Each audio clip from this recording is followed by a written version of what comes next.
Jamhuri ya Muungano wa Tanzania.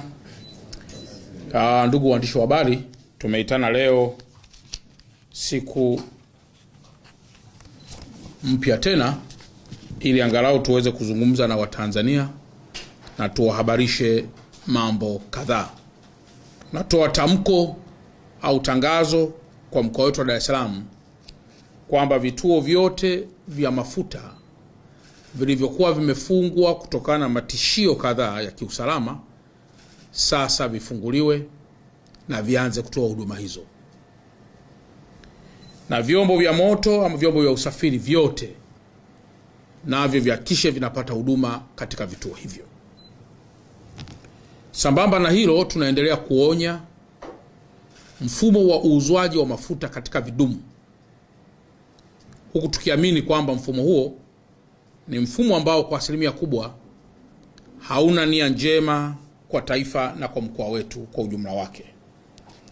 Muuzaji wa mafuta wa aina yoyote ambaye tabainika kwamba anaendelea kuuza mafuta katika mfumo wa kwenye vidumu atachukuliwa hatua kali kwa mujibu wa sheria za nchi yetu na kwa mujibu wa sheria za EWURA.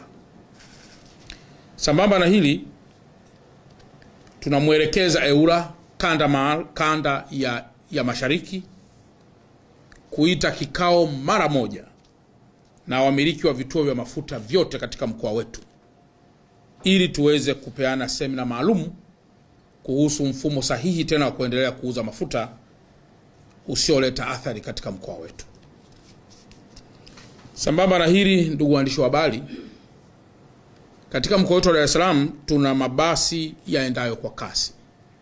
Tuna DART na tuna UDART. Vituo vingi vya mwendo kasi vimeharibiwa. Na kwa mantiki hiyo, tunaendelea kuusitisha usafiri huu kwa njia ya Morogoro Road, yani BRT1, na tunaendelea pia kusitisha usafiri huu kwa njia ya Mbagala, yani BRT2. Kwa hiyo wale wote ambao walikuwa wanategemea mfumo huu wa usafiri, na naamini pia usafiri huu umekuwa ukiwasaidia watu wengi, tunausitisha mara moja. Jambo la kwanza, ili kufanya tathmini ya kina kuhusu uharibifu uliotokea. Jambo la pili, tunajua kwamba mifumo ya utukataji tiketi na mageti pia imeharibiwa, na kwa mantiki hiyo inatupasa tuwe na muda wa namna ya kuweza kurudisha hali hiyo kama ilivyokuwa. Tunawaagiza watu wa LATRA, wadau wa LATRA